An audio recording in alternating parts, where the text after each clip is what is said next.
Hello and welcome back to the channel. It's July, it's hot, and approximately 1 year ago when I started this channel, I started the garden tour. So here we are again, 1 year later. It's July, it's hot, and let's see what's going on in the garden. So as you can see here, on either side of the gate, we have echinacea, coneflower, and then some hydrangea, and they're all blooming quite well. Wisteria above me, it's done blooming, but the foliage is quite nice, and it gets a tad unruly, so I'll have to give it a little haircut every now and again, keep it in line. Behind me over here, I have a climbing rose, but it's not climbing much right now, and it's not blooming right now. Hopefully in another few weeks, if it gets a little cooler, it will. Next to me here I have my white rose, and that is blooming right now. It's not looking the greatest, but it's blooming. And I don't know if you can see this behind me, I have some white lily. Not sure the variety, but they add a nice aroma to the garden, and they're pleasant to look at. So, and the wife likes to cut them off for cut flowers. Yeah, that thing. Put flowers in a vase, you know what I'm talking about. Let's move on. I'm going to stand off camera here because I can't find a good angle, and I'll just point. So in front of me is some sort of carrot-like thing. I don't know. I didn't plant this. It just sort of arrived. It's some sort of weed that appears to be in the carrot family, but it's enjoyable to look at. It had nicer white flowers on it earlier, but that seems to have passed on. Down here, and hopefully I'll get that in some of the B-roll, I have purple aster, and then more coneflower in the back, along with yellow lilies, also on the back row. I hate to do this with my neighbor's RV behind me, but there's sort of no good camera angle here. Sunflowers, they're doing quite well, but I noticed recently that it's missing parts of my sunflower. And I wasn't sure what was going on until I discovered that there were goldfinches. So goldfinches landing on the sunflowers and eating some of the seeds. So I thought that was pretty cool.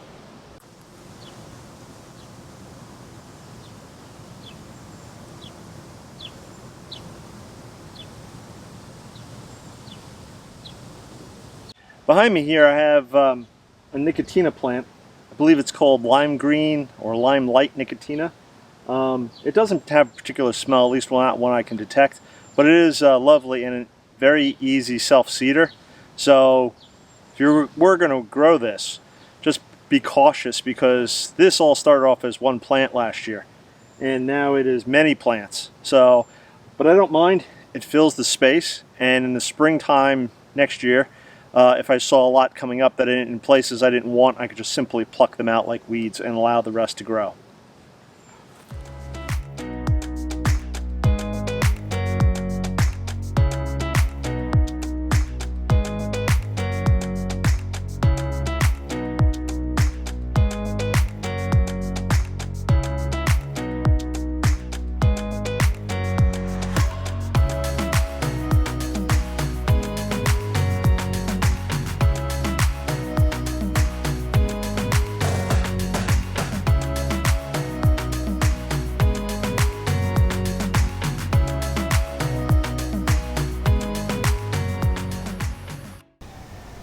My Gaura seems to have gotten out of control. Yes, I know I'm headless in this shot.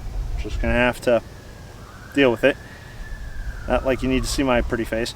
My Gaura seems to have gotten a bit out of control. It's a bit lanky.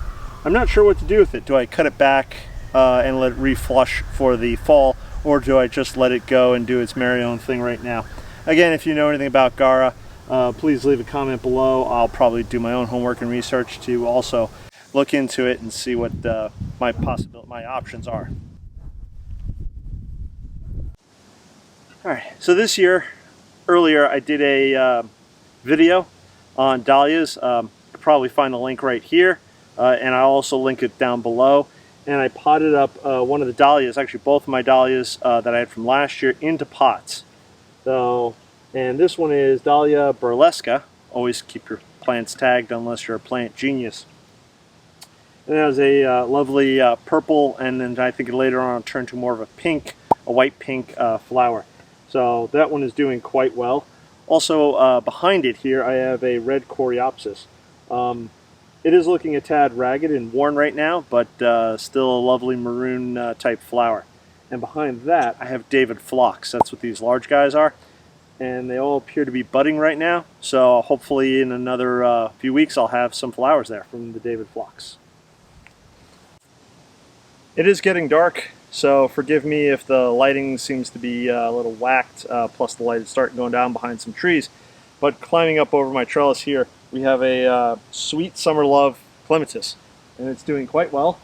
And it's looking a little rough right now, but after it gets done flowering, I'll trim it up, tie it up, and make sure it continues to grow over the trellis here. So, also, if you don't follow me on Instagram, I'll leave a link somewhere around here. So please follow me on Instagram, because I often take pictures of this lovely clematis along with many of my other flowers, and I post them up there on an almost daily basis and keep closer tabs as to what the garden is doing. Here in the very front border along the street, which you can obviously see behind me, I have many of things scattered throughout the garden. I have chamomile. Never grown chamomile before, but I grew it this year from seed. It's quite interesting, and it's a nice filler plant, so I'm quite happy with it. I'll grow it again, definitely, and maybe even down the road get into some of the more medicinal or herbal things that you can do. I'm not even sure herbal is the right description, but herbal things that you can do with chamomile, because I know that it has many uses and purposes. One off the top of my head is chamomile tea.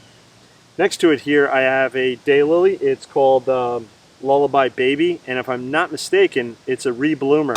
Many daylilies just bloom once and then they're done. This daylily, if I'm not mistaken, is a rebloomer, so it'll bloom over and over and over again. Again, more cone flower echinacea. So. Hedge of coreopsis. This is a yellow coreopsis. So, and I have 3 of the plants. They're a very nice plant. Has very nice little yellow flower, and they're drought resistant and they're heat tolerant, so they do very well. Got a nice little hedge of my coreopsis here. And just another view here behind me of the Nicotina plant and how it is spread. A few seconds ago when I was on the other side and I was showing you from that angle, but here's another view of how prolific it is, but yet lovely, and fills the space quite nicely. Next to me, some more sunflowers. These look a little worse for wear. They also might have aphids, but they're doing their thing. They're growing. They look quite nice. I do not remember the variety, but it's something I'd like to do more of in the future, is grow, as I have the sun blaring into my eye, more sunflowers, and maybe even get some really tall ones, or ones that will grow taller over time. Okay. These guys are just flopping all over the place. I've actually forgotten what all of these are. I believe they're snapdragons. So if you're more of a plant expert than I am, which is most of the world, please feel free. But in the meantime, I'm just going to call them snapdragons. So I planted up a variety for this year from seed. As most, again, if you've been following me throughout the year, you've known how much I've grown from seed. I'll put a link up over here. Yeah, I believe it's going to be over the left shoulder. So, and then you can go back and watch some of my videos where I planted stuff up from seed. Behind me here I have a dahlia, which I need to deadhead. It doesn't have any nice flowers at the moment because I missed all of those. But again, if you follow me on Instagram, I'll probably post up a picture of this dahlia flower. It is a single blooming dahlia. This sunflower here is one of the sunflowers that I would like to grow taller, and it's supposed to grow taller, I believe. This one, again, I can't remember the variety, but it's only about 4 foot tall, so we'll try again next year. In the meantime, it's still a lovely flower. Chamomile. Don't leave home without it. Chamomile, it's good for you. Does anybody have any good chamomile puns? Anything? People? Puns? Chamomile puns? I don't know. A nice little hedge here of chamomile. Sweet pea. If you're not growing sweet pea, there's something wrong with you, because the scent, the aroma, it's just magical. The only downside I can find to sweet pea is that Yeah, it tends to go to seed pretty quickly in the heat, so you have to keep cutting the flowers off so it keeps blooming. It's incredible. So this is the last flower bed on the street side. In the springtime, it has daffodils and tulips. So, and I've tried to keep it packed full so that there's always something interesting going on here. We have a red echinacea here. It's actually kind of funny because it kind of looks the flower itself looks a bit like a cotton ball, like a red cotton ball, and then it has the petals around the outside. So, and then we also have the purple echinacea coneflower that you've seen many times before here in this garden. The cornflower bachelor's button I had to trim back. It was getting really floppy, a lot of deadheads, so I cut it back. It's sort of an experiment to see if it will flush back, and we'll see what happens in the spring. Behind me here is a Joe Pye weed. So interesting plant, and it came back this year. I didn't think it would, but once the weather got warm enough, popped up. Pollinators seem to like it, so I'm okay with it.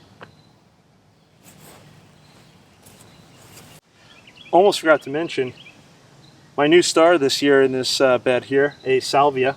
Don't ask me what kind of salvia it is, but it's a salvia and it's now flowering. It's quite lovely. It again didn't take off until very late. I'd say within the last month it has taken off and is blooming quite nicely now. Prior to that, it was just this wispy little thing. So if you've ever grown salvia from seed and have any suggestions or advice or experiences that you'd like to share, please leave a comment below. I'm just going to keep repeating that until enough people actually start leaving comments below. Next to me here, I don't know if you could see, is what remains of a Delphium, I believe. Yes, Delphium. It had sprouted up, bloomed, and then I cut it back. Hopefully I'll get another burst of flowers for the fall. So last year as well, I bought this lovely big thing of mums. It was actually 3 separate mums. I think only 2 have survived over the course of the winter. But again, it's filling out the container that I have it in and is looking pretty good. So I'll leave a link to that video over here. So, and again, I'll leave a link below to that video. Also behind me, you can see this lovely hedge of hydrangea, which is also now flowering. So it makes the front of the house look that much better. If you have any questions or comments, please leave those below. If you haven't subscribed, please subscribe already. Hit the bell icon to be notified when I put out the new videos. And if you don't follow me on Instagram, please follow me on Instagram. I'll put that link over here. I post up videos almost daily. Photos. Instagram is photos. Do videos here on YouTube. So I'm also now an Amazon affiliate, if I haven't already mentioned that before. Links below in case you're wondering what kind of camera I'm shooting on or what bucket I may use or been using or see me in a video using something. Also, some of my favorite books are listed in that list below. So go check them out. If you don't already own one, maybe something there will inspire you and get you gardening. Or if you're already a gardener, maybe you'll be inspired by something else that you've seen that you've never seen before. So that's about it for now. I'm done. The heat's cooking my brain. I'm going to go inside the air conditioning now. I'll catch you on the next one. Bye-bye.